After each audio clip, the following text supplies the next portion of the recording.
Мен оюмча концертибиз өз деңгээлине жетти деп ойлойм. Такты.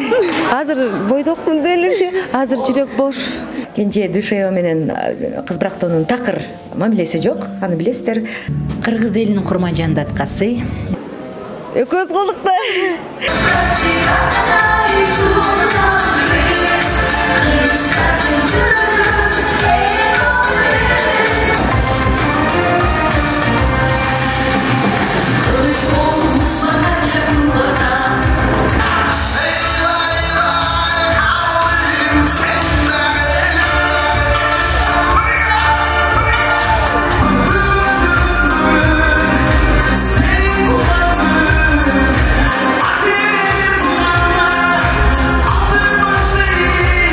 Мен ырларым чыгып калса, акырын мама мурда дейт.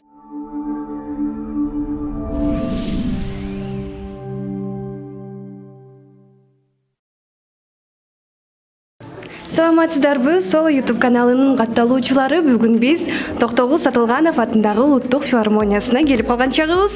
Бүгүн Кыргыз Республикасынын легендарлуу айымы, обончу, композитор, легендарлуу Кыз Брактоонун жетекчиси Гүлшайыр Садыбакасованын 70 жылдык юбилей концерти. Бүгүнкү юбилейдик концерттен сиздерге кызыктуу репортаж тартуулайбыз.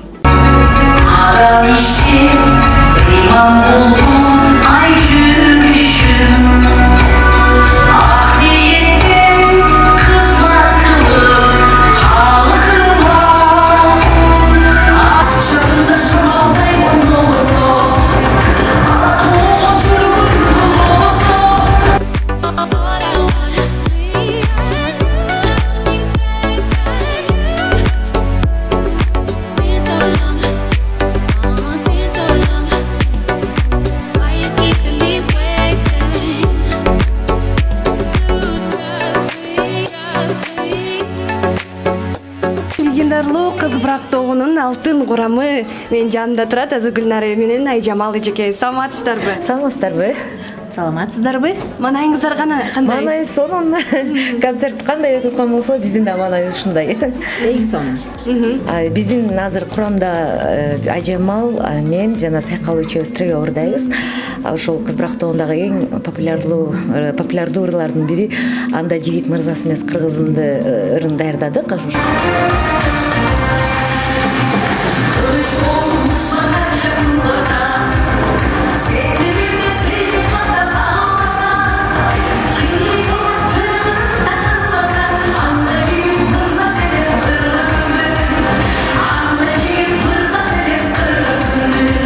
Ошондой эле Сен да мендей күйүп кал деген Гүлшайыр эжекемдин чыгармасы. Андан сырткары Айжамал менен мен өзүнчө жеке дагы ырдайбыз. Мен ошол Кыз Брактоонда ырдап жүргөндө ошол убактарда бир хит болгон чыгарма эмне кылам деген чыгарманы кайрадан азыр бүгүн ушул концертте жеке ырдаймын. Айжамал болсо Гүлшайыр эженин сөзүнө жазылган Ашыкмын деген ыр. Гүлшайыр эжени 3 сөз менен кандай сүрөттөп бере аласыздар сиздер?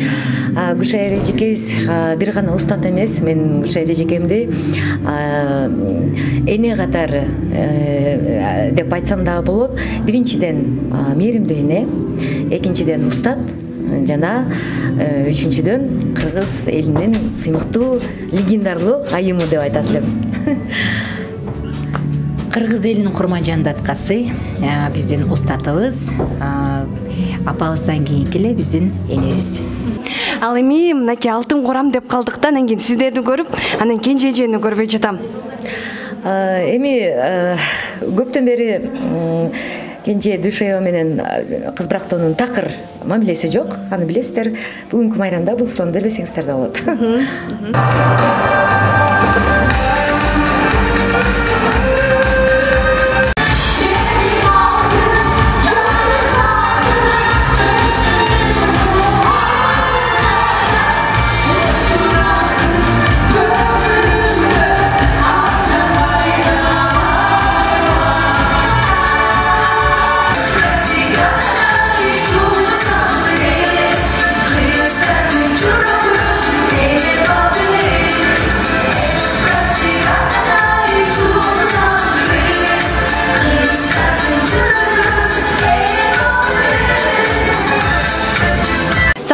саламатсызбы Сайкал эже? Маанайыңыз кандай? Саламатсыңарбы? Маанайым 5.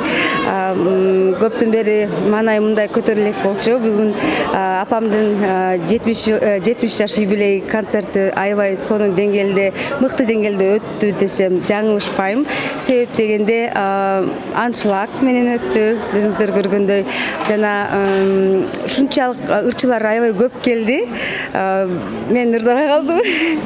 Эми өзүбүздү деп. Мынакей ырдабай калсаңыз дагы мынакей апаңызга кандай жардам көргөздүңүз концерттин жүрүшүндө? Экөөбүз кылдык да. Экөөбүз кылдык. Андан сырткары дагы биздин жакындарыбыз, акелерим, эжелерим көп инсандарга ыраазычылык билдире кетемин. Себеп дегенде биз жалгыз баарын кыла алмак эмеспиз. Кандай десем, командная работа болду. Бул болгону биз апамдын көңүлүн көтөрүү максатта ушундай концертти өткөрөлү деп тилек кылдык элек. Ошол тилекке жетиштик деп ойлойм. Ал эми мынакей сахна артында да балаңызды көрүп калдык да, анан кийин ал дагы музыкага жакынбы, кандай? Бийлеп жүрдү да? Музыкага жакын. Мен ырдап, мен ырларым чыгып калса, акырын мамам ырдатат дейт. Мен алдымдан билдирбейт да. Ошо таң алдырбады, Сайкал, сен баарын токтотуп дейт, кел мамам ырдат акырын дейт.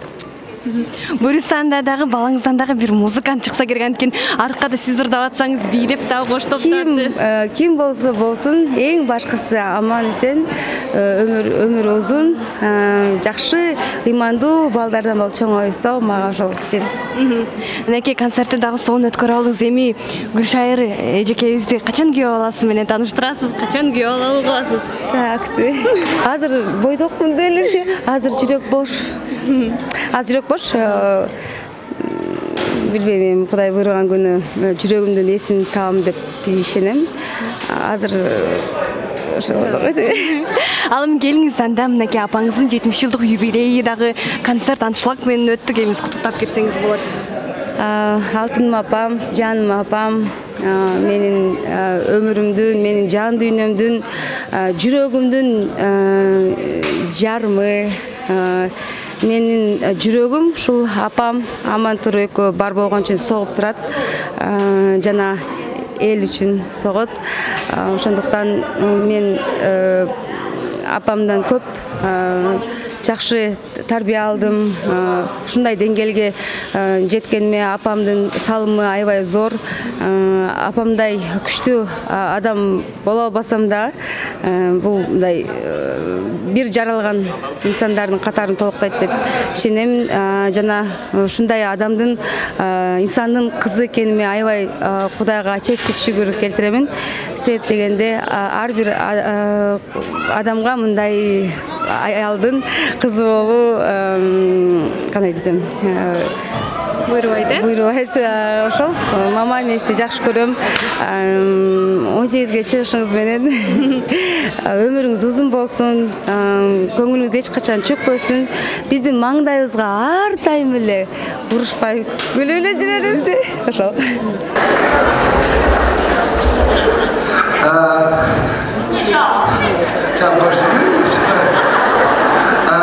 Бары суттуктайбыз, Гүлшайыр эже десеңер, мен Гүлшайыр, мен эже болот.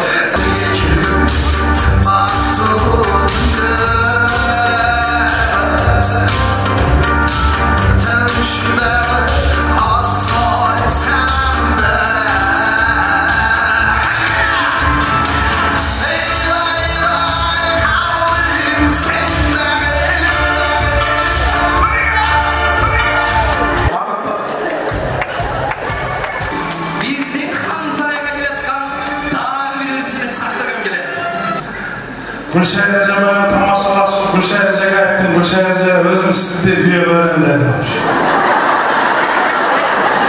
Gülşehir Cemal özünün 18 yaşı menen kutluqlayım. Ömür uzun bolsun, densolukta bolsun, sağlıklandı. Şu densolukta olsa ele kalgan barlığı var. İçinde iyilik bolsun. All I want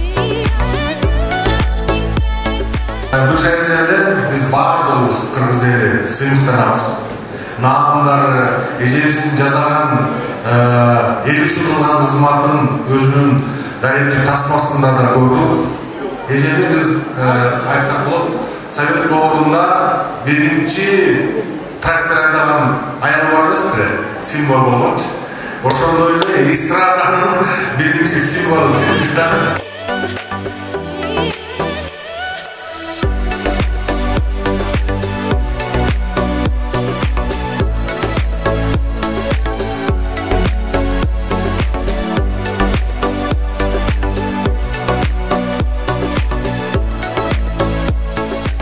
Легендарлуу Кыз Бырак тобунун алтын курамы жанында эжекелер турат. Саламатсыздарбы, маанаңыздар кандай? Саламатчылык, маанай сонун.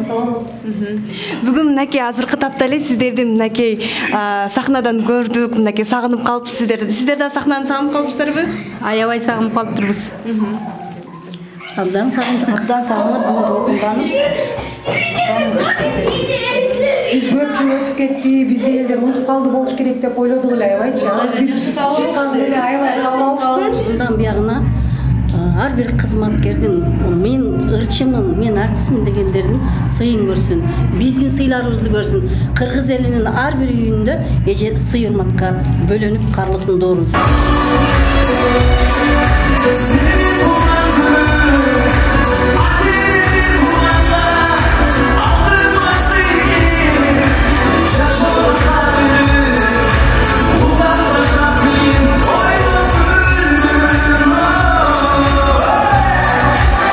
Ал эми бүгүнкү күндүн күнөөкөрү Гүлшайыр эжекеме дагы мынакей юбилейиңиз кут болсун. Маанайыңыз кандай? Маанайым 5 балдарым. Бүгүн аябай жакшы майрам тартуулап турабыз.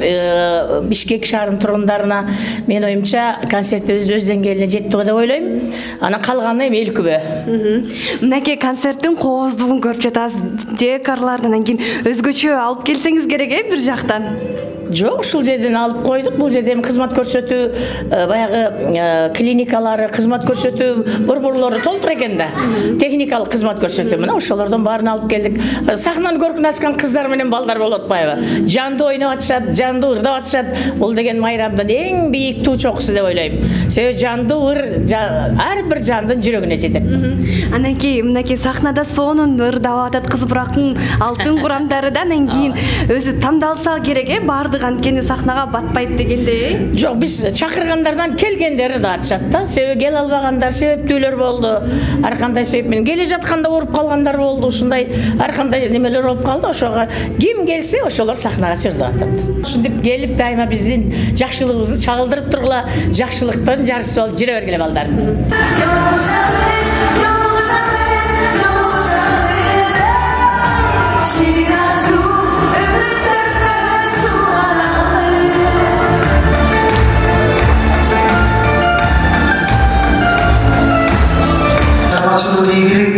Uzun ömür, bülbüle bak, bak olmasın, bayan olun.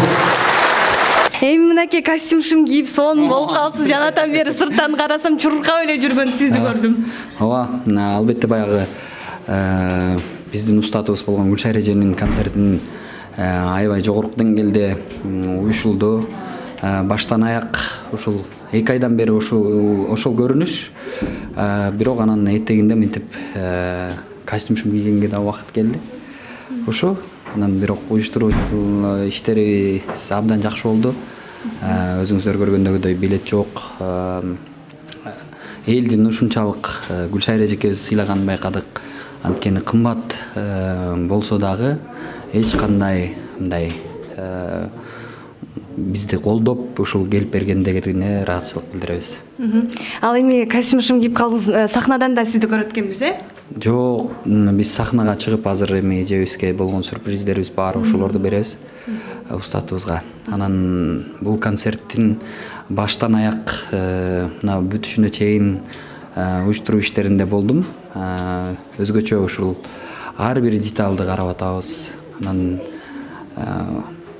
мына эми ортосуна келгенден кийин анан сиз айткан костюмчумду кийип чыктык да. Ал эми мынакей Гүлшайыр эжеке менен көп жылдан бери таанышсыз, жанындасыз ар дайым. Анан кийин 3 сөз менен Гүлшайыр эжекени сүрөттөп бер десе эмне деп айтат элеңиз? шумкар, күчтүү, анан көзчүл аял деп билем. Бул кишинин айтканы болот. Ошон үчүн мындай алдын ала сезүү жагы дагы күчтүү да эженчи.